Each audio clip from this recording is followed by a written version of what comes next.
you're ready to go. Mr. Taylor, I think you need to call the meeting to order before Richie does the roll, if I remember correctly. I request a motion to call the meeting to order. So moved. Second, I'm not sure we need a motion to do that, but I'm not either, but when in doubt, call for motion, Chip. Right. No, we don't need a motion for that. Thank you. So just go ahead and say it was called to order at 4:49. All right, and I'll go ahead and read the virtual meeting preamble. So notwithstanding any provision in our bylaws to the contrary, as permitted under Albemarle County's continuity of government ordinance, this authority's resolution adopted on May 14th of 2020 and Chapter 1283 of the 2020 Acts of the General Assembly, we are holding this meeting by real-time electronic means with no authority member physically present at a single central location, as it is unsafe to do so because of the COVID-19 pandemic. All authority members are participating electronically. This meeting is being held according to Section 6 of the county's continuity of government ordinance. All authority members will identify themselves and state their general physical location during the roll call, which we will hold next. The public has real-time audio-visual access to this meeting over Zoom and real-time audio access over telephone. Both is provided in the lawfully posted meeting notice. The public is also invited to offer live comment during the meeting's public comment period. Comments are limited to 3 minutes. Anyone interested in commenting should send a chat to Ms. Schaefer, or I don't think we have question and answer on Zoom, so I think it's the raise hand feature. Send it to Carolyn Schaefer, who is the meeting facilitator. If you are listening by telephone, please use the *9 feature to notify the facilitator. All speakers must identify themselves in the magisterial district where they live or have a business. The public is always invited to send questions, comments, and suggestions to the authority through the county's Community Development Office at any time. This meeting is being recorded and will be made available on the county's website. So now we'll go to the roll call. All right, Director Fennell, I understand he's absent today. That's right. Director Moore. Present. Oops, I'm sorry. I should say John Moore. Is he's absent too, right, Scott? Yes. Okay. Director Buttrick. Director Emery. Present and resident of Albemarle County. Let's see, Director Emmett. Dave Emmett in my office in Charlottesville, Virginia. Director Mitchell. Director Jenny Moore this time. I'm still present and I'm at home in Albemarle County. Let's see, Director Moses. At home in North Garden. And let's see, Director Taylor, who's presiding. I'm at my home in Albemarle County.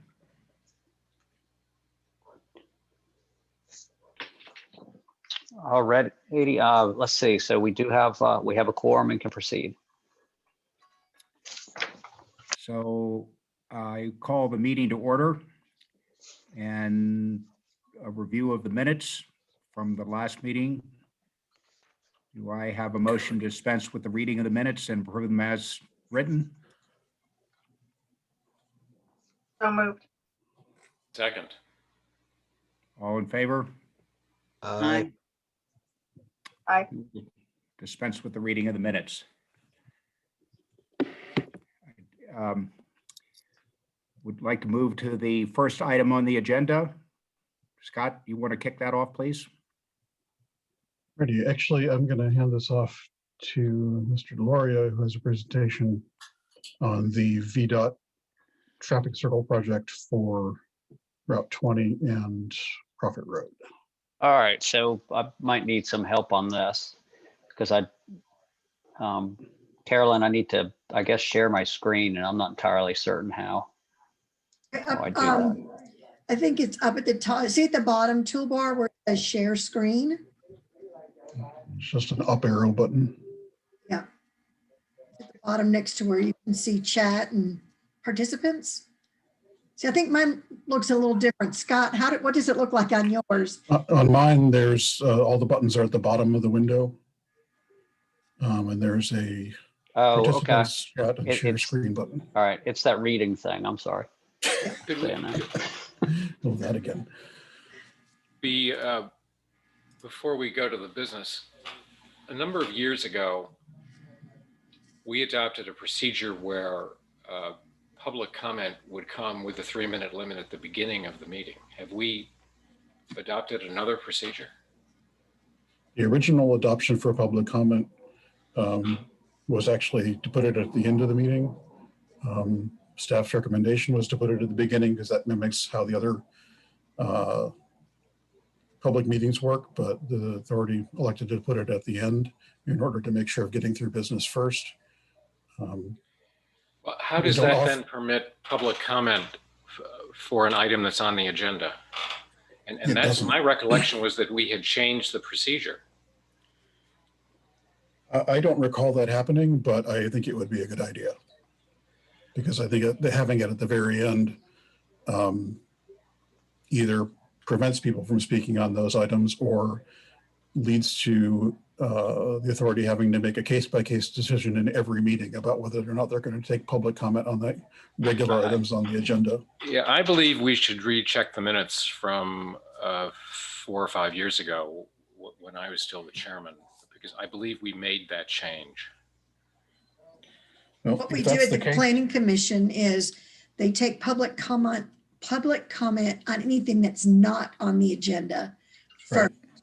And they have the presentations, the commissioners speak, and then they open it up to public comment, and then they bring it back to the commissioners after public comment to make a final vote on. I don't know if that That's helps or apropos not. of each item. After each item, yes, sir. Well, I would be in favor of that change to what I think we adopted before. And if you would like entertain a motion, I would make it.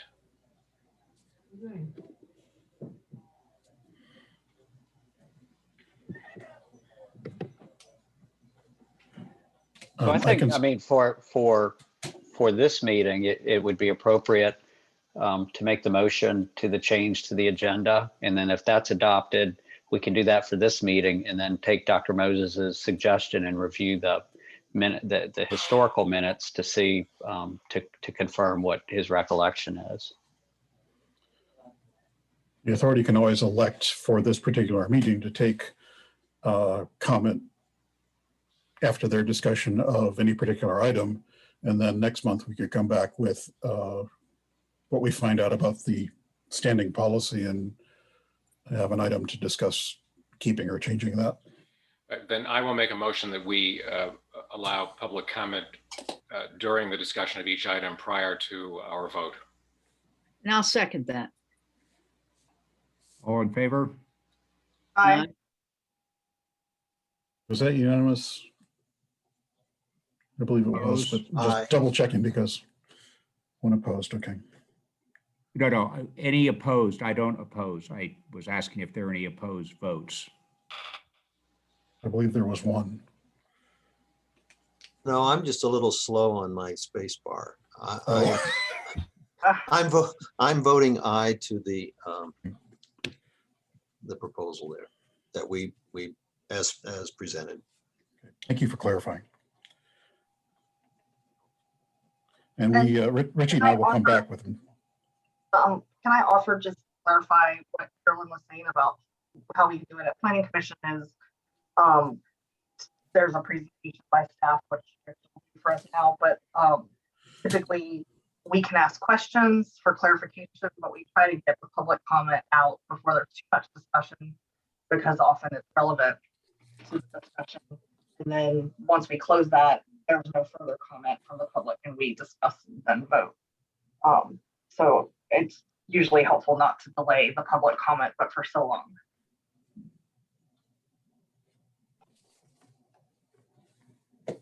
So what I'm hearing is if there's any general public comment, we'll take that now. And then we'll move on to each item, and I will take public comment up front, and then the directors will discuss and vote.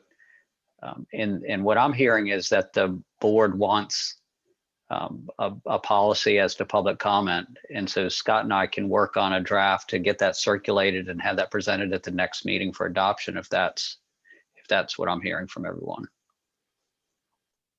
I thought I heard that we would discuss an item and then open it to public comment before voting. The way That's I what wrote the I, motion down. that was my intention. That was my intention, and that's what I believe I moved. That's Okay. how I wrote the motion down. Yeah. Do we typically know in advance, do people register for public comment, meaning that we know in advance that they plan on speaking, or is it spontaneous? They don't for this meeting since I've been helping you all. What with the planning commission, a lot of times they'll email me and I just email them back telling them that I put their name on the list, but to listen for when the chair asks for comments from the public, and then they raise their hand and they need to be patient so they don't lose their spot in the queue. If you raise your hand, then take your hand down and then raise it again, it's going to put you at the bottom of the queue. We'll put you back where you were. So I'm assuming because of the template that's on the website where people go to see what's being discussed at the meeting and check the agenda, they can either reach out to myself or Scott. So I'm assuming if somebody wanted to speak, they would, and wanted us to know ahead of time, they would probably email one of us or both of us to say, hey, I'd like to talk on this. But a lot of times at the planning commission, people will just, raise their hand when we ask if there's anybody that wants to speak. Good, thank you. Well, shall we proceed with the Riggery item? That's next on the agenda.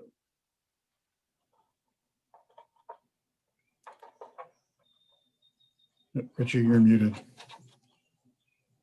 I lost my ability to find the button. Okay. So I guess the question, does anyone have general public comment? Do we know before we get on to the item? Right, yes, I have Rex Linville. Let's see. Rex, please state your name and if you're affiliated with any organization or any organization, please you start talking. When you start talking, your 3 minutes starts. I'm sorry. Yes, Rex Linville, the Piedmont Environmental Council. I reside in the Samuel Miller District. I appreciate all the discussion over public comments, and as you all know, I am frequently your only member of the public, I also appreciate reconsideration and putting this on the having public comment generally at the beginning of the agenda, so that especially in this more formal time when we are with virtual meetings and having an opportunity to sort of formally address issues before you all deliberate on them. I appreciate that, and I appreciate you being willing to hear my input.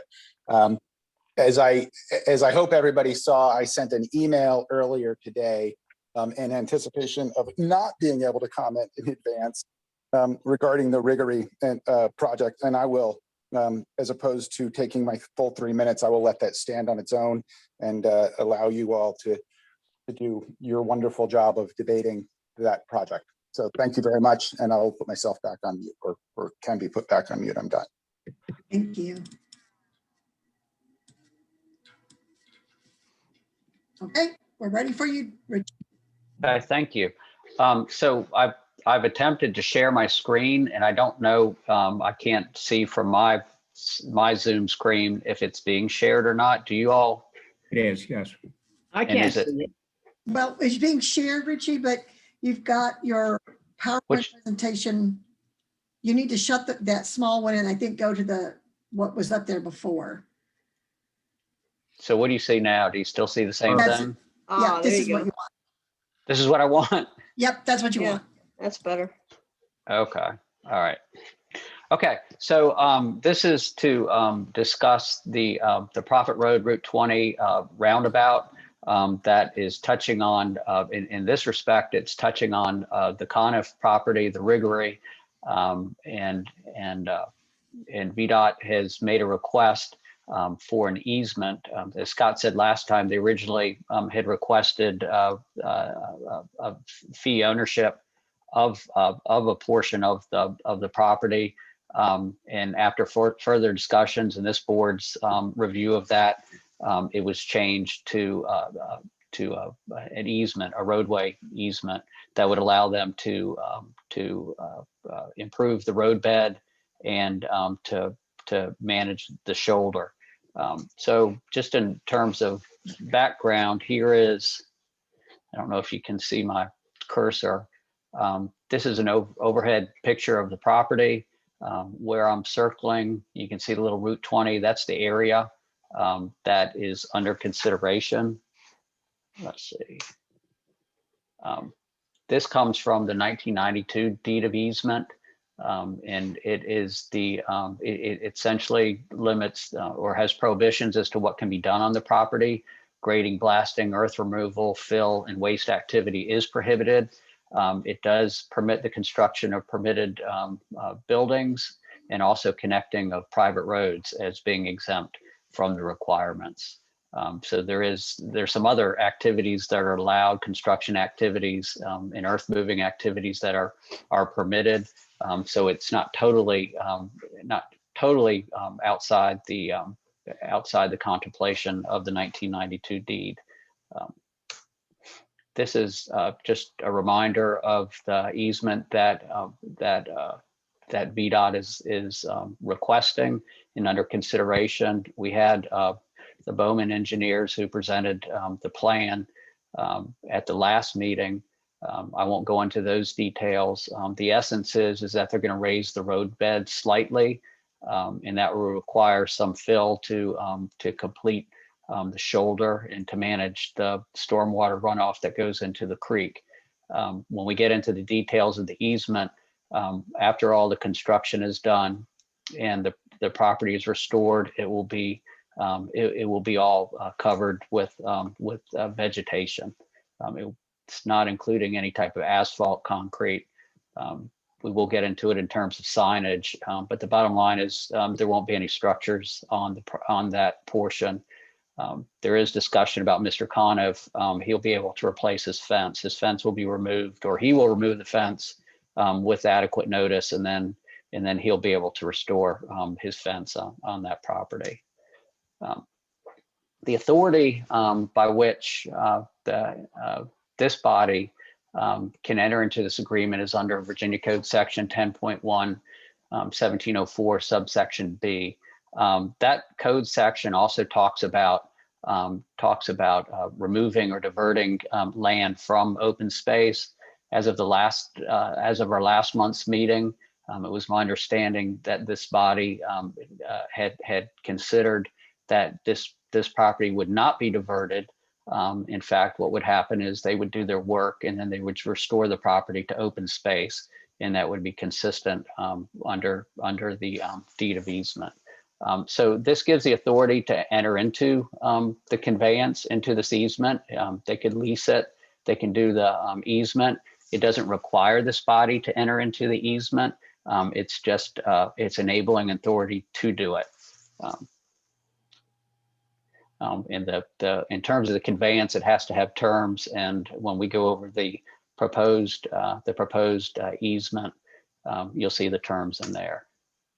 The comments that we took from last month's meeting and the concerns that this body had expressed was that when the improvements to the road were complete, that the property would be returned to its original state. There was a mention of concern over potential damage or impacts to wetlands and the pond. And so we've attempted to address that in this easement. We've included in the easement that the Vdot has the responsibility to maintain and repair the area up to their engineering standards. No structures will be allowed except single post signs. there's a prohibition against pavement, concrete, and impermeable materials on the eased property. And then when it's returned, it has to be returned to a vegetative ground cover. Rather than just put up the whole the easement has been circulated amongst the board members. These are kind of the highlights as to what Scott and I, and actually in consultation with Mr. Conniff also, he was instrumental in making changes to the deed of easement, and I think improving it in terms of its protection of conservation values. But in terms of the parties, based upon the original deed, we've included Albemarle County and the Conservation Easement Authority as parties. Mr. Conniff and Mrs. Conniff, they own the property, so they're the ones who are actually allowing Vdot to come onto their property. Without their cooperation or their consent, I think we'd just be standing on the sidelines at this point. But they, as I understand it, and Mr. Conniff can speak for himself, but they're satisfied with the arrangement at this point. One of the things we added is that VDOT, they originally wanted an easement that didn't speak as to whether it was exclusive or non-exclusive. So Scott and I added in there that it was to be non-exclusive. They have a perpetual right to maintain the shoulder under the terms and conditions, but that doesn't prohibit the Conniffs from using the property or anyone they would give permission to use the property. So it was important that we maintained access for the landowners. We added that the intentions of maintaining the road or building the road or constructing it had to be limited to the plan that they presented to this body last month. That originally was not in there. And so that arguably could have allowed them to expand the scope of the project. And those details will be the construction design plan. We still have to get that final plan, and the cross sections will be added to this document and incorporated into it. So they won't be able to expand the scope of that project without coming back to this body, coming back to the Conniffs, and coming back to the county. This just highlights that I think when you saw the original plat, I think on the second slide, the easement area was outlined in red. We'll have to get this document when they finalize it and attach it.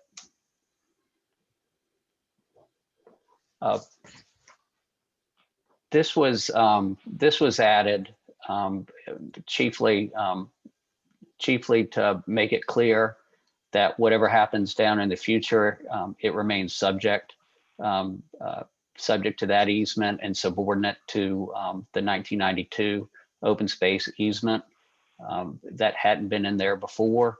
And we didn't want it to be interpreted to mean that that we were surrendering any rights that we had. This addresses the concerns in terms of the impacts to the land and to the water. So, and I have to give a shout out to Scott for coming up with these, but we required that they protect against negative impacts during the construction on the wetlands and the waters.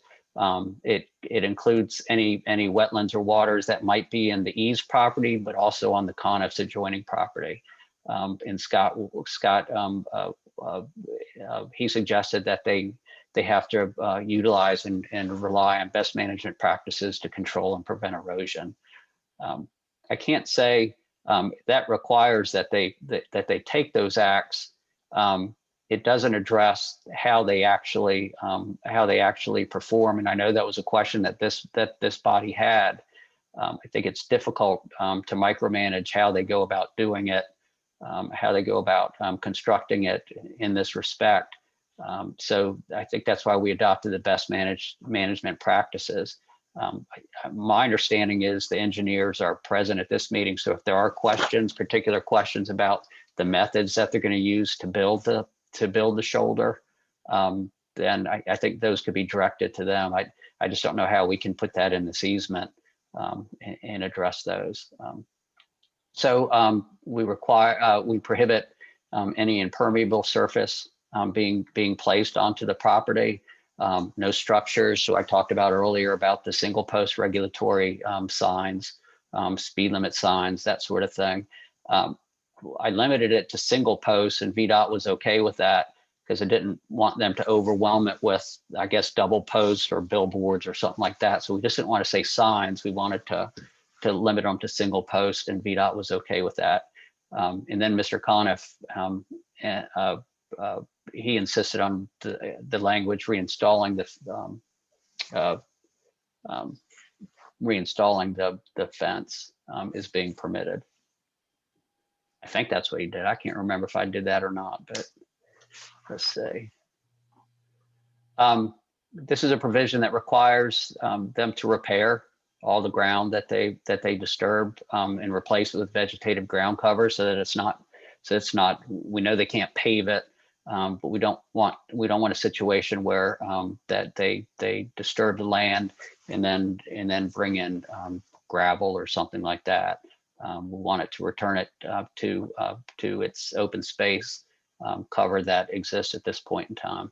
And then they are required to repair any damage that occurs during the course of the project and restore it as close as practical. And that's pretty standard language to the condition prior to the project starting. Vdot would be responsible for maintaining the property to its engineering standards. Any future alterations that go outside the scope of the plan would have to be reviewed by the Conniffs or other landowners, and also Albemarle County and this body.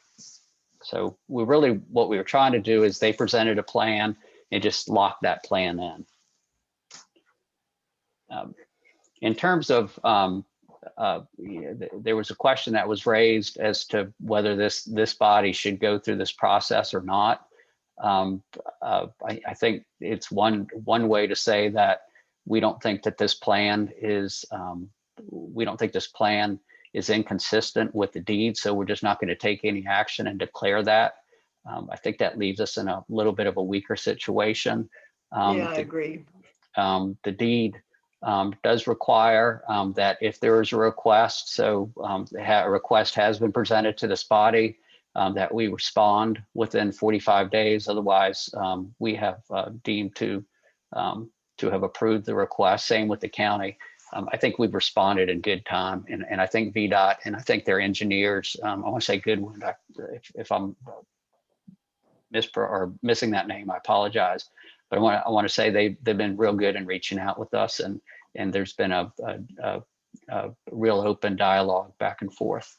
In any event, the deed does require the county and the authority to agree in writing to consent to any of those changes. And so the deed does include the provision that the county and the authority consent. That would be part and parcel of the easement. So other additions that I think this really highlights how the Conniffs have strengthened this easement, and Vdot, as I understand it, has agreed to these. They have required that the contractors that they meet certain insurance requirements, and that the Conniffs, of course, they would be beneficiaries, but they've also included that Albemarle County and the authority would have the benefit of those obligations also. So I think that just in terms of responsibility, that really strengthens the easement. Let's see. The other thing is the Conniffs indicated that that all preconditions to starting the work,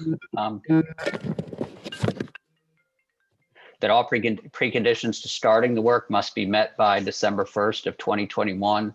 And of course, Vdot has to provide notice that all those preconditions have been met by that date. If they haven't been met, then the easement terminates. And finally, they put in a completion date, needs to be completed and in service by April 30th. I calculated April 30th of 2023.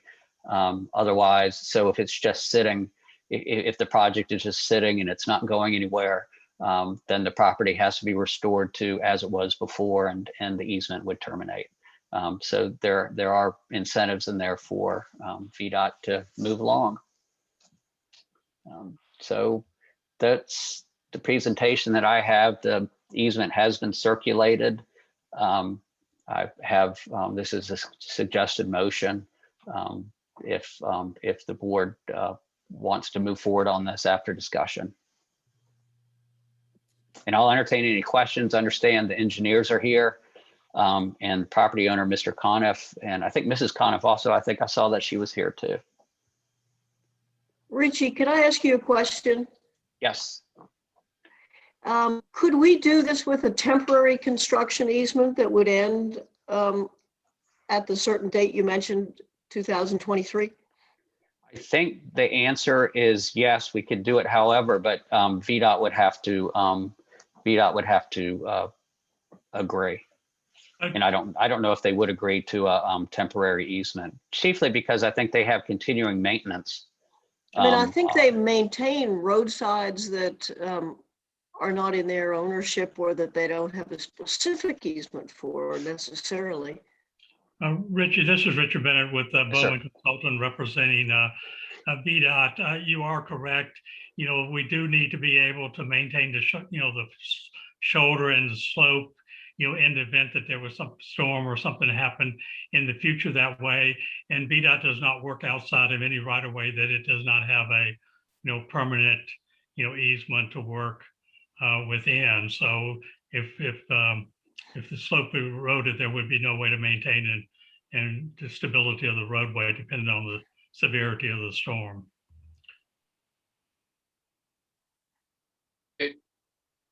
Along the same lines,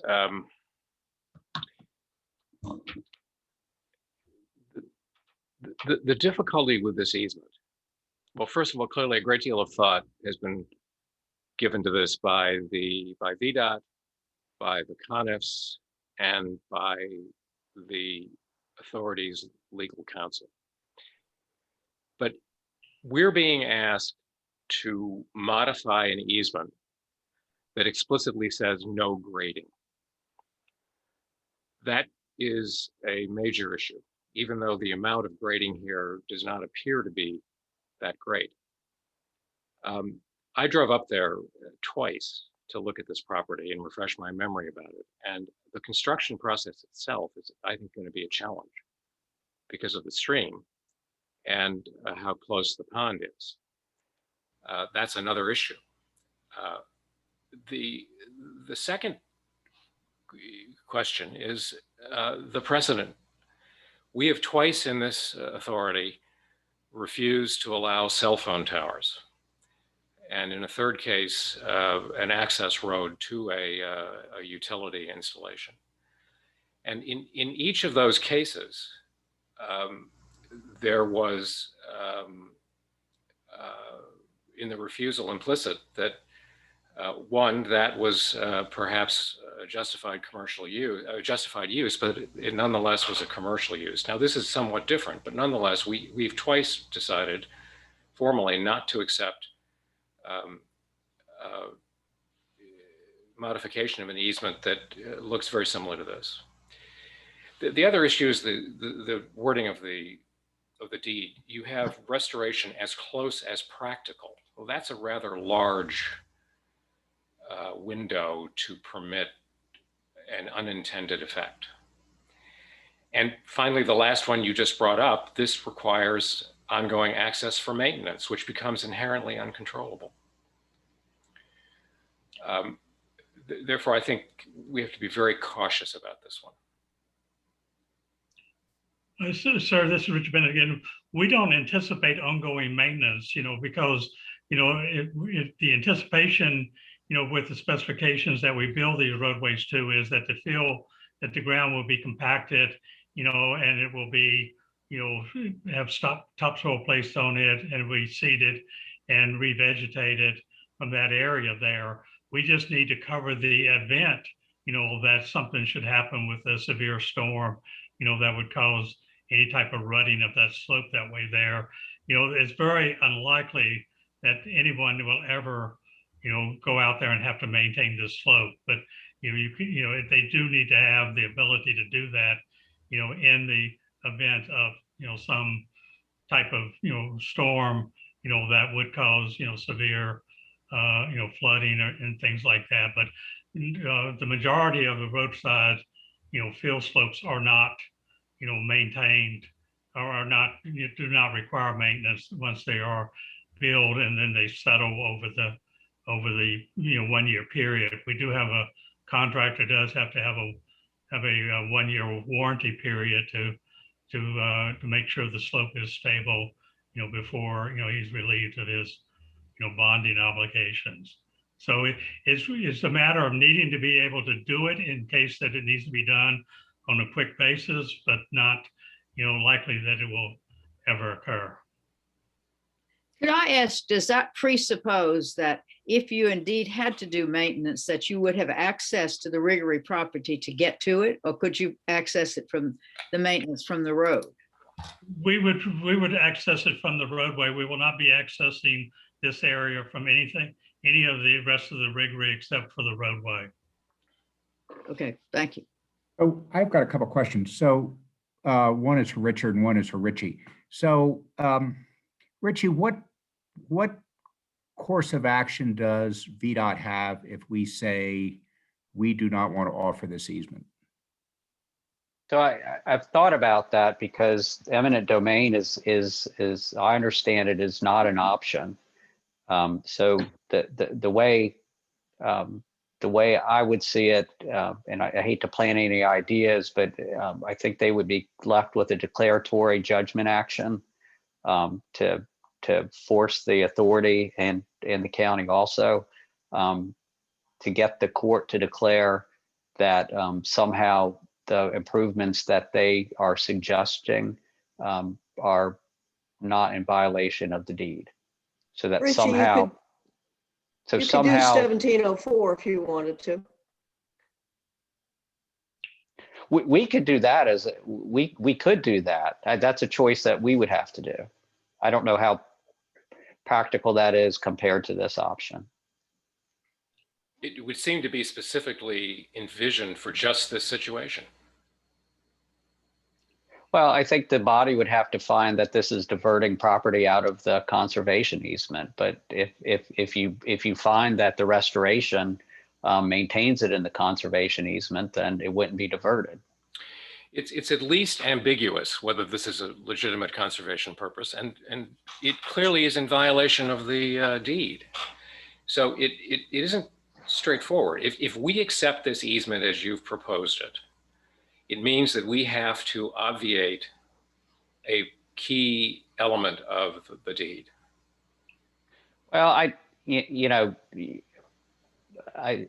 think that's an interpretation. The question is whether a court would necessarily agree that it's obvious. And so when you look at two things, you see that the deed, if they were to say that the deed was somewhat ambiguous, in that it permits construction of permitted buildings, it permits damming, it protects, it allows grading and fill and earth moving to connect private roads. And I might be going out on a limb by saying that there's a private road that serves that property, and that this is improving that private road's access to whatever. Then I could envision a court saying that that this, if returned to a vegetative state and consistent with the conservation easement, that the deed doesn't prohibit it. The second point is I think in terms of custom, the custom that we have now is the deeds we put out do allow de minimis road improvements, and that includes paving for bicycle lanes. So in the way VDOT's proposing this, they're not proposing to put any pavement onto this protected property. But under current practices, it would be something that would be permitted. I'm not saying, I'm throwing that out there. I'm not saying, Dr. Moses, that position that you offer would not be accepted. What I am saying is that in my experience, things aren't always clear. So that to the extent that standards either change, Rich Um, or Scott, that I can't hear you. I think we lost Sherry. I think we lost Sherry. I was So going to ask either, Sherry, we're losing you. Richie or Scott if they would render their advice or recommendation as to whether this is falls within the realm of de minimis. I mean, there are gradings that are minor, but then again violate the easement, and I'm wondering if you all have either advice on that. Richie, if I may, in the early development of this project, this area was reviewed by, the State Department of Historic Resources, and, they reviewed it and made a determination that it was de minimis. So therefore, that was part of the environmental documents that have been previously approved on this project, that led us to move forward to this easement acquisition phase. In my experience, that provides a little comfort as to what direction this body should go. So I want to ask about standards. What we've seen over the years is pretty significant changes in Vdot standards. And so, for example, a guardrail that was sufficient 20 years ago, or a guardrail associated with a bridge crossing sufficient 20 years ago is no longer the case. And so we see instances where in rural roads, there are pretty dramatic increases legitimately for safety, but significantly alter the appearance of the property. If, for example, the standards changed and there were a guardrail necessary, for example, what ability would our body have, and I couldn't quite tell from the language, to either say yay or nay to that? Well, I believe that from what Richie indicated, that would be a change, to come back and do improvements outside of what we have shown today, which we've determined no guardrail is needed because, guardrail usually starts at embankments higher than 8 feet, and this is, less than 3 feet.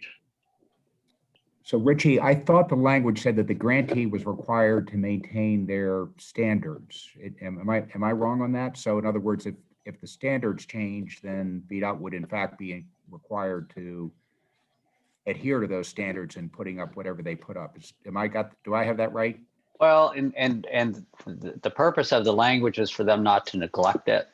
But there is a prohibition against structures. The only structures allowed are the single pole signs. So if the standards change, then they would need to install. And I don't know that installing a guardrail is maintaining. So it might be that we need to clear that a little bit more. I more envision maintaining is not allowing obstructions to be on the shoulder and that sort of thing. So it might be something we can clear, but I do believe that guardrails would be a structure, and so that they would have to come back to this body to get permission to do that. I would agree with that. It's very rare that, that it is not a separate project, because all of their projects require funding, and that's how they're created. And I guess in terms of maintenance, I would envision, as Mr. Bennett indicated, if a big storm comes in, or I guess a tractor trailer falls off and damages the property, that Vdot would be required to come in and make those repairs.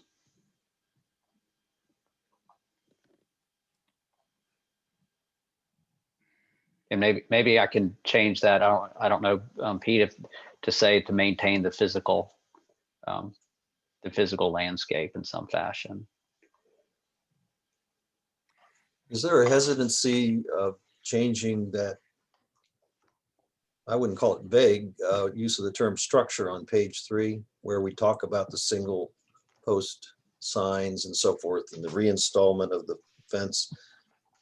Because the first thing that came to my mind going through that list is just what was brought up, the guardrail. And I know it's not mentioned anywhere in this, but it's certainly a different impact. I personally may not be against it, but it's just still, it seems like it should be either excluded explicitly, or do you get it? Are you setting then a need to list everything that's excluded, which we don't want to do? Oh, we could do, I don't, trying to, let's see. I think it's page 3. Yeah, I'm looking at installation of any structure on the property other than a single.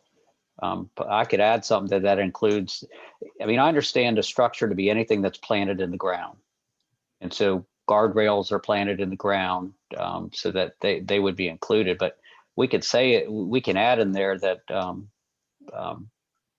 you know, specifically that guardrails or any other structure similar to that would be covered by this.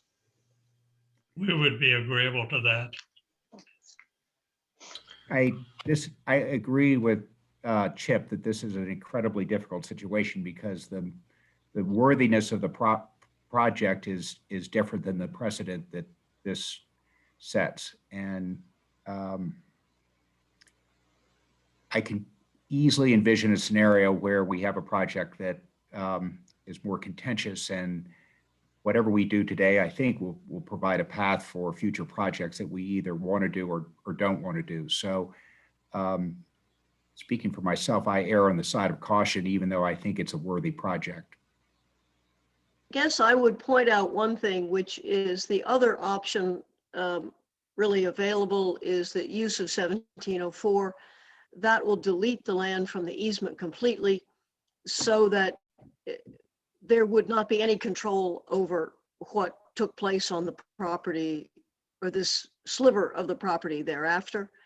In other words, you all are obtaining much more control by this methodology, I believe.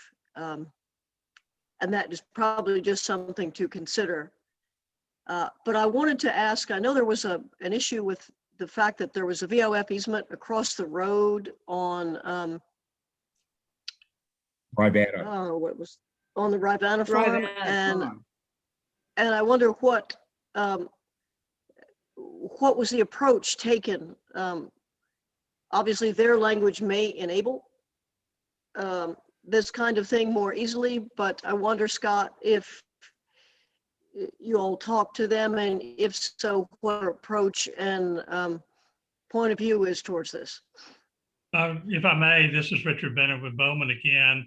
You know, we have the VOF board has taken the matter into consideration, and they within the last few weeks just approved this same premise for that side. They did determine, that since the area would not have any permanent structures on it, the area would just be regraded and then revegetated.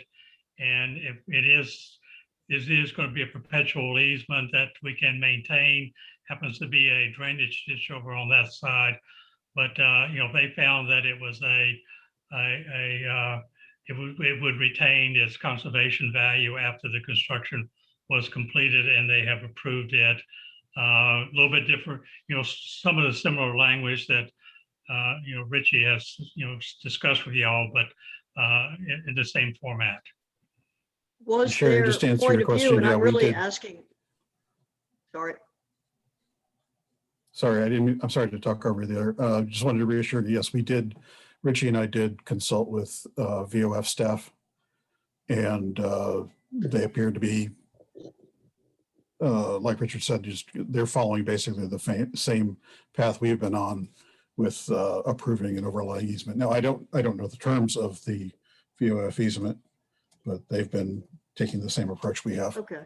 So they're basically using a construction type easement as well. They are not using 1704. No, They're not using 1704A. They are parties to the easement. In terms of, I don't know if this, I think this is the one that was approved. Justin over at VOF sent it to me.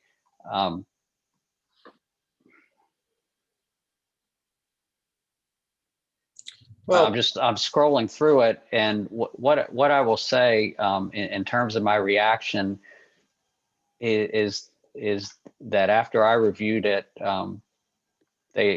my view is they essentially consented to the project. I don't know the scope of the project on that side of the road, but essentially VOF consented to the project in terms of what we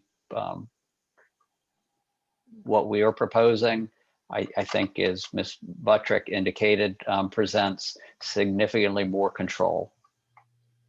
But they do have comments about what the project is and what limits to the project are, and then VOF consents to the project. Was the land in question a similar size parcel, so to speak?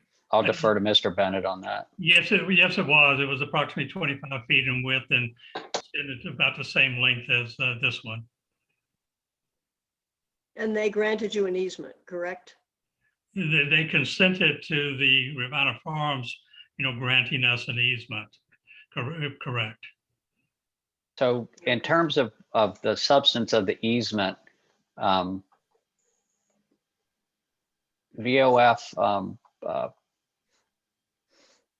I'm looking to see.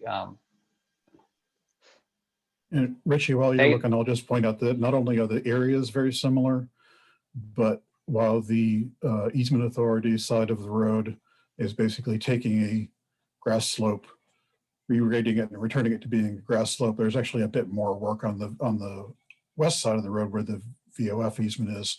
The land's going to be shaped a bit more because there's a drainage, not structure, I don't believe, but there's grading to better control the drainage on that side as it approaches the traffic circle. So this is the Riggery side is actually lower impacts, I would believe. So the VOF easement recites that its original conservation easement is silent as to matters such as the taking of easement for the construction, alteration, operation, and maintenance of a roadside cut and fill slope and drainage ditch for State Route 20. I can't comment as to whether that easement addresses fills, backfills, or grading at all. But they indicate that their easement is silent as to operating, altering, maintaining, and constructing roadways. Then they write that nevertheless, because the area of the roadside easement is only 1/16 of an acre of the VOF easement property, and its width tapers down from approximately 25 feet at its south end to approximately 10 feet at its north end.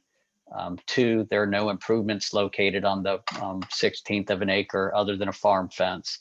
And 3, the construction work to be done on the 16th of acres only involves A, excavating soil to construct a new drainage ditch, B, adding soil to raise the portion near the roadway to a new elevation, and they note less than 9 inches, C, grading the ditch to flow to the south, D, regrassing the affected portion of the roadway easement disturbed by the construction, and E, moving the existing farm fence slightly back to the VOF easement property. Because of those, VOF has determined upon review of the plans for this roadway easement that such project will not impair the conservation values of the VOF easement property and hereby consents to this roadway easement. So that's the substance that addresses VDOT's. That's the substance that addresses VDOT's project there. I think it's important that we have a consent approach on both sides with 2 easement holders. So that gives me comfort to know that. It begins to look to me as if this is the least bad alternative. Well, to that end, did we hear from Mr. Bennett a few moments ago that they would accept a temporary construction easement? We cannot accept a temporary construction easement. It needs to be permanent in order to, meet VDOT's, requirement to maintain the road stability of the roadway. I did indicate, that it, not anticipated that it's going to need maintenance, but we do have to cover that provision. That's too bad, because if you take that with a right of continuing access, then this opens the door for something that it becomes quite uncontrollable. I would strongly recommend that we not approve this today, but I would be willing to withdraw that if we could get an assurance that this would be a temporary construction easement and there would be no right of continuing access. Suppose, Mr. Bennett, that we had a temporary easement that allows you to do all the construction things that you need to do up until 2023, and that thereafter you simply increase the width of the right-of-way of that road, so that you're having much more sort of normal maintenance, you know, your typical mowing and that kind of thing that you would have on another road. In other words, that we sort of step the easement down a little bit as we moved into the future. You know, the key thing is that if there is a, you know, if the road, worst case storm, if the road is washed out, you know, we don't want to have to come back to this board to get permission to repair the road and replace it and reopen it. You know, it would take, you know, a significant period of time, and also to have to go back to the Conifs to get a right to go back onto their property. A temporary easement, you have no right to go onto that property. So, you know, that's why, you know, we have to, you know, maintain some permanent rights. Now, you know, as Richie indicated, you know, we did not need fee ownership of this, which is VDOT's normal standard, is to have fee ownership, you know, but, you know, we felt like, you know, that this perpetual easement, you know, similar to the other side of the road, you know, was a workable solution, you know, for it. But we cannot, you know, build, you know, a highway on a temporary easement and then not be able, you know, to maintain it, you know, should something happen, which we don't anticipate. But, you know, I mean, there's a lot of things in the world not anticipated. Could you possibly say, you know, the construction easement, and then provided that should any of those improvements, you know, be impacted by an act of God or whatever, that you all have the right to restore those improvements? To their former state. Well, I mean, you know, the future maintenance can be limited to, you know, wording that it will be limited to the, you know, maintenance of the slope, you know, and, you know, that's it. You know, that's the only maintenance that we, you know, need to go out there. You know, we will not go on this easement to mow the grass. You know, that's Mr. Conniff's responsibility. So our only purpose to come back into this easement, you know, in the future would be to maintain the stability of the slope. And if that, you know, helps to, you know, limit, you know, the perpetualness of it, you know, to that purpose, you know, then that, you know, Richie could come up with some language that, you know, that would say that. But that's what we need to be able to do, and we need to be able to do it, you know, in the response time that VDOT needs to, you know, to be able to keep the road open to traffic. It's a It major. sounds like that would give this body some comfort if you could do that, and thereby limit to what you've already done and maintaining that which you've already done into the future. I think that might be more congenial to the feeling of this group. So again, just on that thread, if 10 years from now, the road needs to be repaved, right? It would be paved to the current VDOT standards. It may be very different than the existing standard, right? But all of the roadway is within the existing, right of way, as Richie indicated. None of the pavement, none of the curb and gutter, or any of those items are out in this easement area. You know, so if it was resurfaced, it'll all, and which it will be, you know, it would be resurfaced within the, you know, existing right of way and have no effect on this easement. Based on the current standards. Yes, and those standards haven't changed in many years. It's not a standard that changed. The mix of the asphalt might change, but not the surface. So Pete, the language, the grantee is solely responsible. So the grantee would be VDOT is solely responsible for maintaining the property to its Department of Transportation engineering standards. It's my understanding, and Mr. Bennett can correct me, that that was the language that I suggested. And so I could change that to grantee is solely responsible or is only permitted to maintain the property or to change the property to the condition the condition of the property at the completion of the project. I think that's mean, better, Richie. Would that help? Modestly. Yes. You know, I've been with this group for a long time. And I share the precedent-setting concerns that Peter and Dr. Moses have expressed. And I probably brought it up as many times in the past too.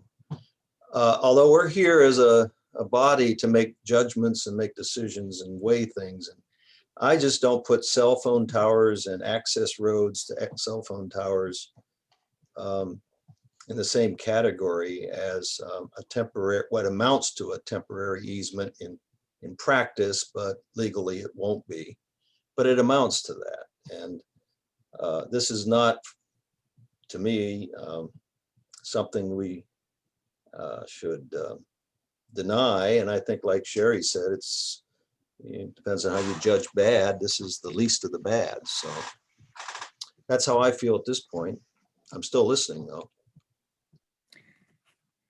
I'm sorry to belabor this, but I must confess, I have never in all my land conservation days really been through the process of substituting land as defined in the process where similar properties are added in conservation easement. And I'm not being very clear about that, but Sherry, have you been through that, and could you describe it for us?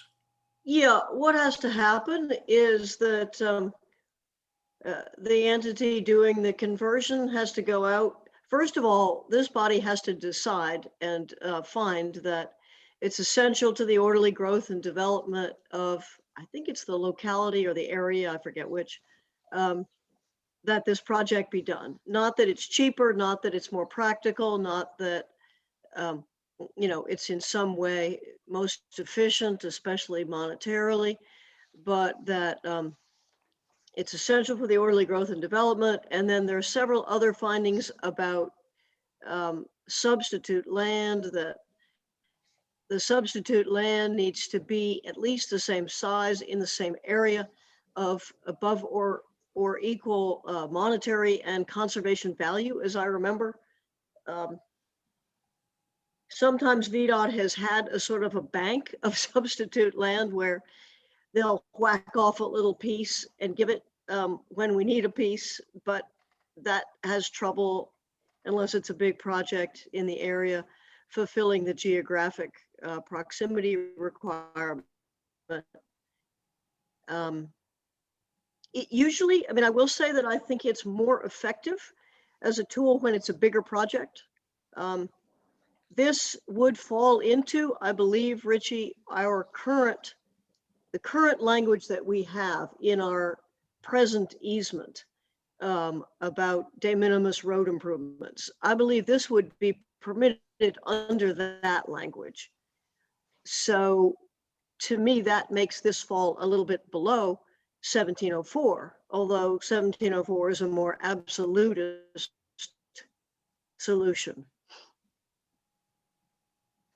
I guess I saw the difficulty of diverting the property from the easement and finding substitute property to be difficult because, as Sherry indicated, it was a small portion. I don't think the Coniffs owned any property that is not under the conservation easement, so we'd have to go to another property owner to find a substitute property, and we'd only be looking at a small portion. So, I mean, it would be up to VOF. And I will say, as you talk about precedents, one precedent, really something to be mindful of, is how you do the substitute land. In other words, if you cave when it comes to your substitute land, that's a precedent you're not going to like in the future.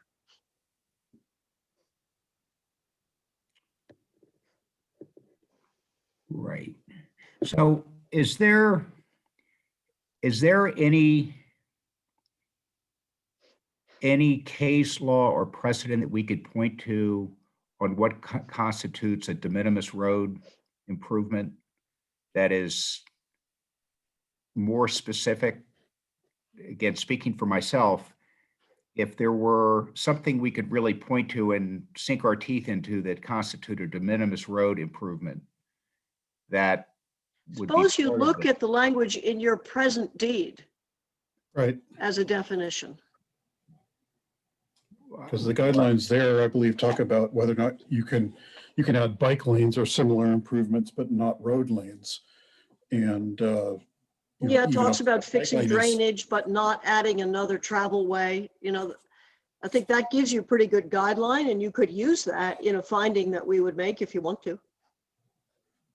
In comparison, there's no hard surface infrastructure being developed in this easement area. It's purely regrading and replanting a slope that will not be paved. As Peter said a moment ago, the option that's presented is perhaps the least worst outcome. The 1704 process becomes somewhat uncontrollable. Certainly eminent domain becomes less controllable. In the Eminent last domain analysis- is not possible. Sorry? That's not on the table. No, but it could potentially be. But whatever. Not eminent domain. It would be an argument over the meaning. I think one option VDOT would have is to bring the deed of easement, the 1992 deed, into court to get that interpreted and to get a judicial ruling that what they're doing is consistent with that easement. That's exactly the point that I was going to make. This is the least worst outcome in many respects. The issue that is the sticking point in my mind is that the wiggle room of restoration as close as practical. And I'm not speaking legally here, but rather if we have photographs and we say we want this roundabout as it comes close to and is adjacent to the property under easement, looks like it does now, and that's not going to change even if there's a flood, then this probably would be a good outcome. So is the body comfortable that the language in the proposed motion encompasses our developed thoughts on where we want this to go, or not? I would be comfortable with the alteration that Richie proposed pertaining to activities after 2023, i.e. nothing beyond that which has been accomplished in 2023. So I don't think I proposed that. It was the language that you gave us as what you could put in as an alternate. I felt like it was a proposal. Your change, Richie, was to say to the current standard, not to a future standard. Right, grantee is solely, I would have to wordsmith it, but grantee is solely responsible and only permitted to maintain the property at the standard and condition, I guess kind of at the close of the project, or as proposed. Yeah, I think that's better because then you don't AASHTO standards creep, which I think may be the thing at the base of the heartburn some of us have felt. Can you also delete on page 3 the as close as practical from the first full paragraph? Point.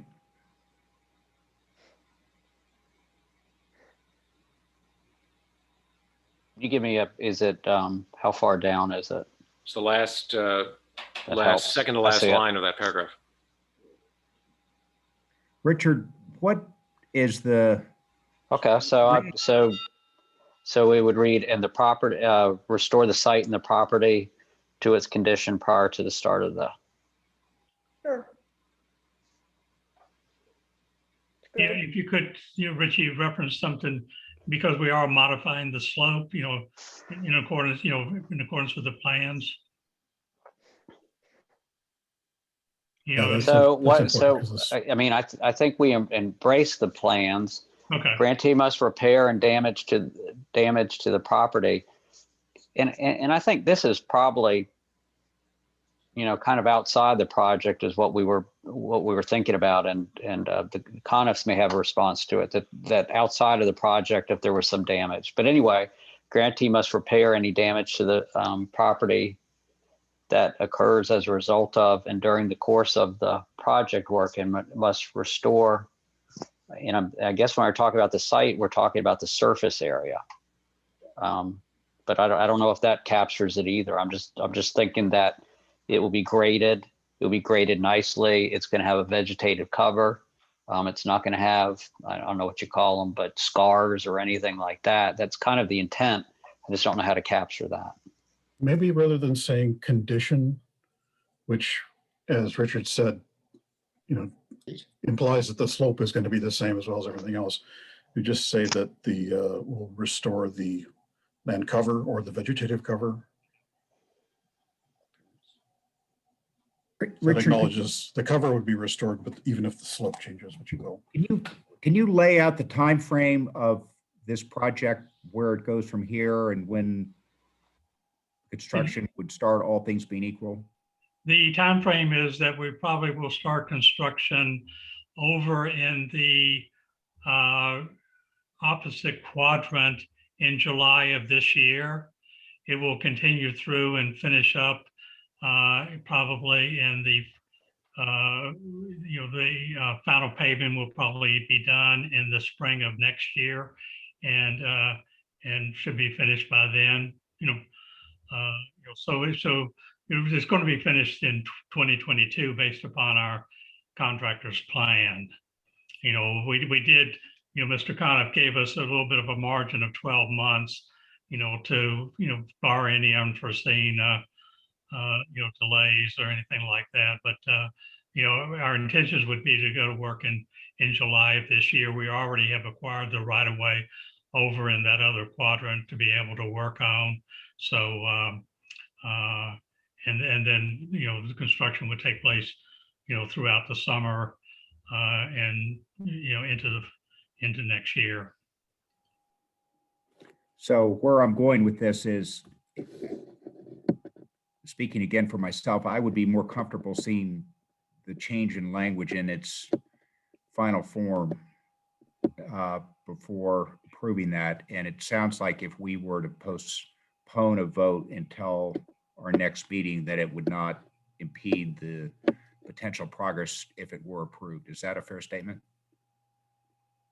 Well, we prefer, to have it now, but Richie,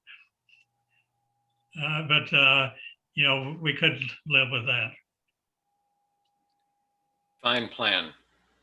I make a motion that we defer judgment until the language is altered, and we'll review it in our next scheduled meeting.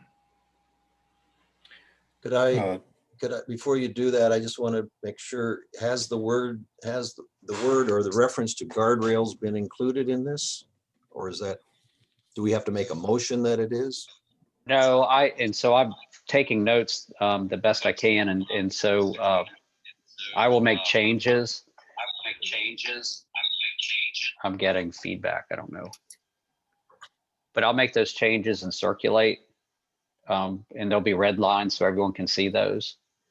And so I will include, let's see, I will include a reference to structures such as guardrails as prohibited structures. I'm going to strike to as close as practical as Dr. Moses requested. I'm going to try to wordsmith that to restore the site and the property to its condition prior to the start of the project work. And I think I'll add some consistent with the project plans. So that will encapsulate the grading. Grantee is solely responsible and only permitted to maintain the property. Again, I have to wordsmith this at the standard condition of the property at the close of the project. And then, of course, consistent with the project plans. So Peter, So can I that'll add delete one the more- engineering standards. Can I ask one more question of Richard? I don't remember the drawing precisely, but is the slope of that area that you're talking about changing? Is it going to be steeper or shallower? It's going to be steeper. Mr. Bennett, I recall asking at the last meeting what the, and I don't know if it was of you, but what was the deepest part of the fill, and I'm looking at the cross sections, and I don't recall what the answer was. Yeah, sorry, I was on mute. It will be steeper as you get to the southern edge of the property. Up at the northern edge, it's a very flat slope, and as it goes down beyond the pond and closer to the pipe that crosses, that takes the stream underneath the intersection, it steepens up, to a steeper slope. I believe it was what's called a 3-to-1 or 1 foot rise for every 3 feet over there. But it's, Vdot builds, normal steepest slopes on a 2 foot to 1, ratio there. So it's not the steepest they can put in, but it does steepen up as it gets down to the southern end of the property. I'm just thinking about, and they can think for themselves, but the Conifs, just if they have to mow and maintain that area, whether it'll just be a little more difficult to do. Unfortunately, that southern end is where where the wetlands exist. From the pond down to the stream is where, on both sides of the stream is wetlands, and they're jurisdictional wetlands that are controlled by, the Corps of Engineers. So we're not allowed to be able to flatten the slope out, because of the presence of that type of soil.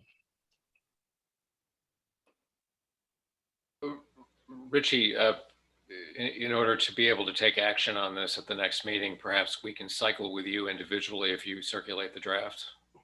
Absolutely. I will be happy to receive any suggestions or comments. And for Mr. Bennett, given the time and effort that everyone has devoted to this, it would be a shame if your contractor either was not aware of the terms of what we are likely to approve or disregarded them. I can guarantee you we will not. I mean, we're under contract with Vdot, and under tight specifications. So, there will not be any of that, ignoring any of the terms of what we're talking about here today. I mean, we have, there's constant inspection.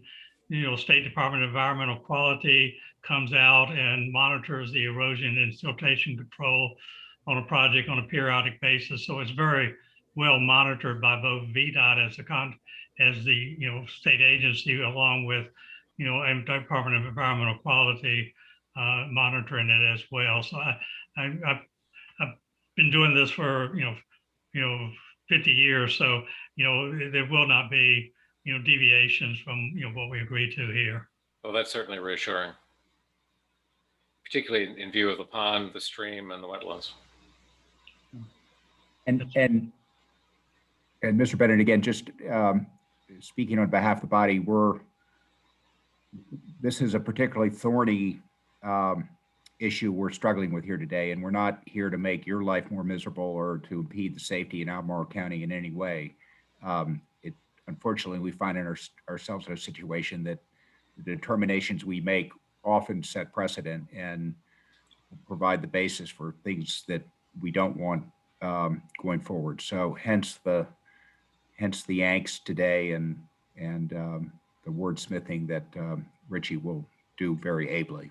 Okay, I understand and appreciate all of y'all's consideration, and hopefully during the next month we can get the language resolved and and give you comfort level that you need to support this.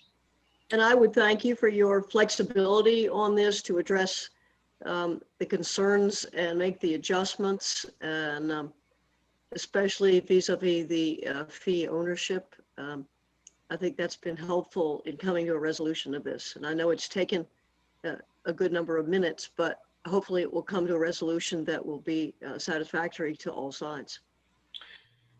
Do the Coniffs have any comment? Well, it's very interesting, I have to say. No, but I think we're sort of on board with everything that the board has been just talking about today. It's an interesting situation. We do own land over on Prophet Road as well, just in the interest of full disclosure, that is not subject to easement. But we're not encouraged to put that under easement. So I'm glad you didn't go in that direction, because I don't think you have.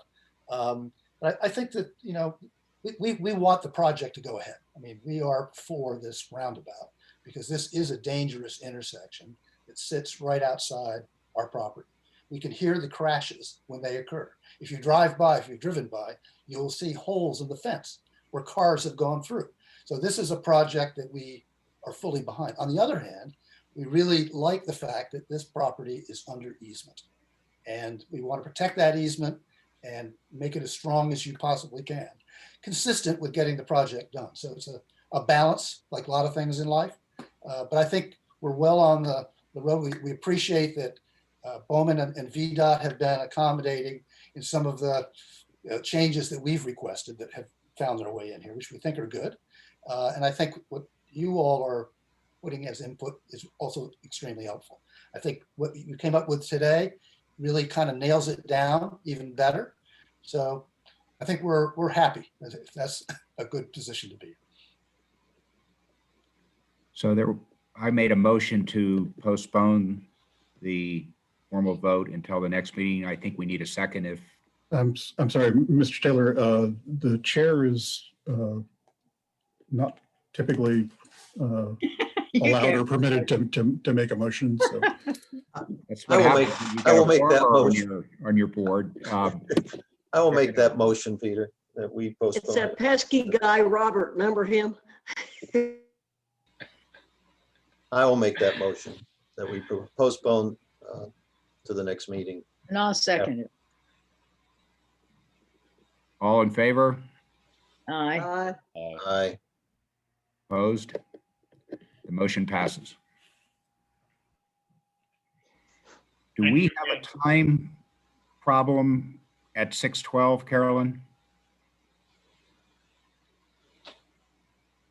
I can stay till about 6:20. I can give you guys 8 more minutes. I'm sorry. Thursday's a busy night for meetings. I think I can do one remaining item. Fire away, Scott. In the time remaining. Okay. Give me just a second here. Come on, computer. All right.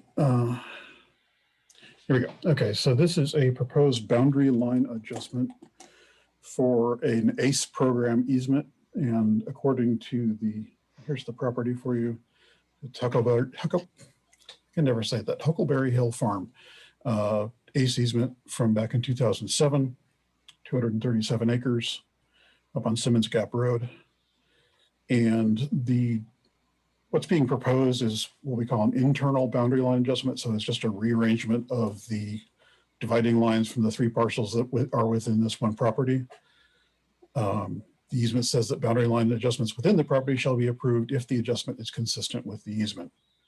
So in order to figure out if it was consistent, first I looked at the subdivision terms for the easement, which says this 3 parcel property can be divided into as many as 3 ownerships, but if it is divided in that way, 2 of the parcels must be 100 acres or more.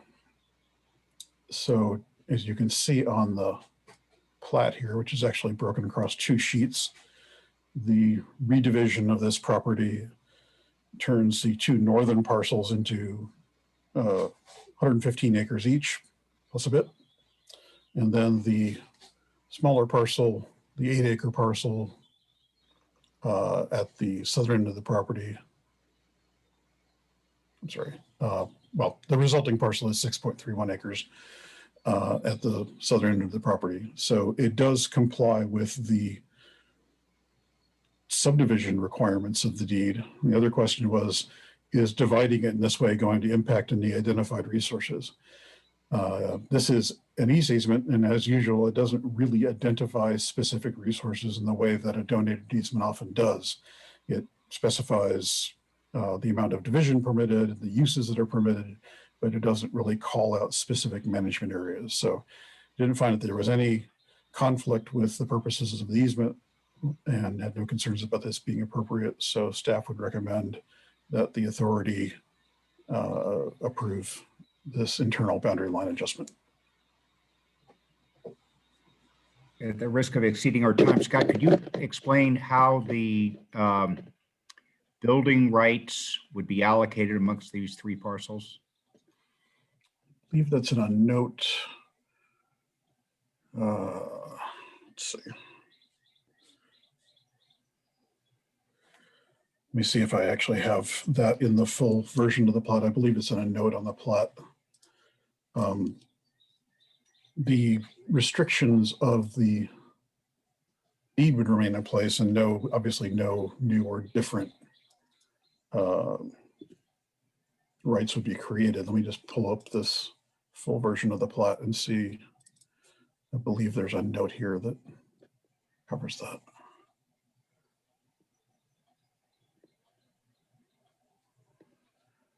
Apologies for the wait while this opens.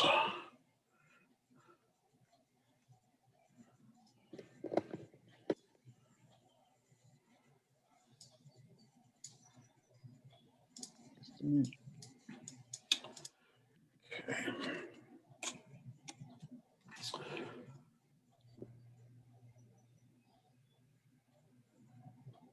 Oh, here we go. All right, just need to share my screen to a different place.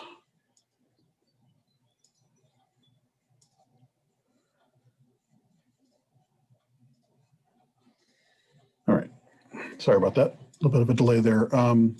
These are the plat notes that deal with things like other easements on the area of Ag 4 districts, conservation easements, development rights, all of that. So what you're saying here is revised tax map 19-1 is assigned to 7 development rights, maybe further divided. Understand this is purely theoretical.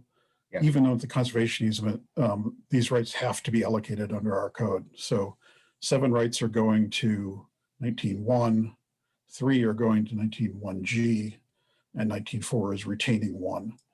But that's purely related to zoning. That in no way removes the restrictions of the more restrictive conservation easement. They just, our zoning requirements state that you have to allocate the rights in accordance with the ordinance whenever you do a boundary line adjustment or a subdivision. So those are purely theoretical, and the number of dwellings that are permitted are still controlled by the ACE easement. I'm confused. So the 6-acre parcel, for example, would be eligible to build how many dwellings on that? Well, under zoning, if the easement didn't exist, under zoning, they could have 1. But that kind of doesn't matter because the easement does exist and the overall deed will tell them how much they can build. If we need to, I can pull up that deed, but. Well, I'm still confused. So how are the building rights allocated amongst these 3 parcels that can be sold to separate parties? Yeah, Scott, I think Peter's asking a different question. He's asking how do the retained rights of building that are within the easement, how are they allocated? Are they allocated any differently from how they were before? They're not allocated. So how So- many rights are there, building rights are there on the property? So they have a existing principal single-family dwelling. I don't know where that is. They can have 2 additional principal single-family dwelling units. And then they can have up to 4 secondary residential dwellings that are subordinate, and then other structures and farm buildings. I don't see anything that, and we've had this problem in other situations, but I don't know if it's our place, since it may be the owners, to dictate where those go. It might be a good plan. So the for answer somebody to is, allocate. yeah. I mean, but there's no allocation at this point. So It you would be could up put to all the 7 owner. of them on the 6. You could put all 7 of them on the 6 acres. Well, if zoning, it still has to comply with zoning. Well, okay, so you could only put 1. Yeah. That's a definitive. Yes. You have to comply with all requirements. So while zoning is less restrictive in this case, it still applies. So do we, it's not clear to me that under this easement, which is different than most of the easements I'm used to reading, that we really have the authority to say no to this if it complies with the overall terms of the easement, whether we like it or not. Is that your interpretation, Richie? My interpretation is, I was looking for the language, but it was mandatory. It says it says boundary line adjustments within the property shall be approved if it's consistent with the easement. So this body's determination is limited to whether it's consistent with the easement. You'd have to find that it's inconsistent to disapprove of the request.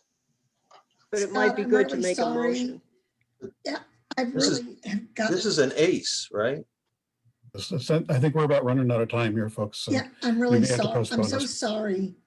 Put it Sorry, off till Carolyn. next month. Okay, it's okay. Do you want me to make a motion?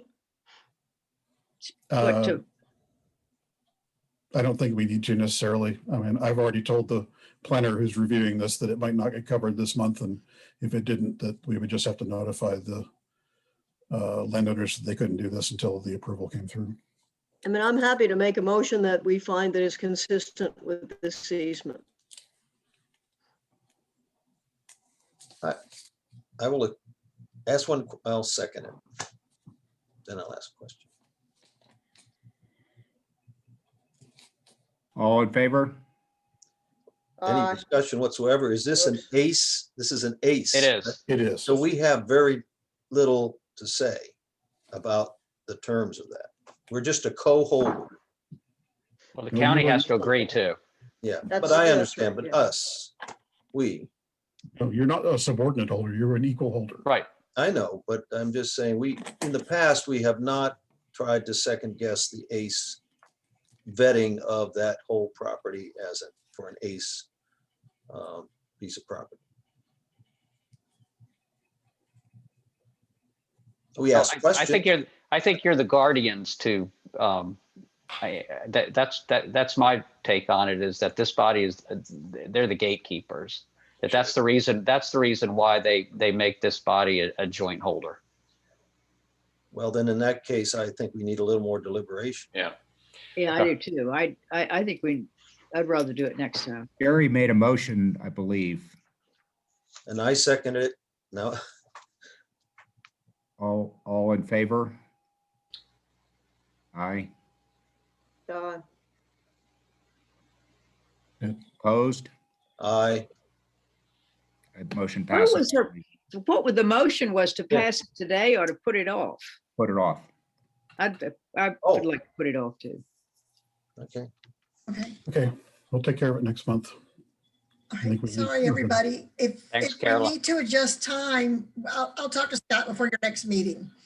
I'm so sorry. Thank you all. Have a great Good night. evening. Thanks, Carolyn. All right. Bye-bye.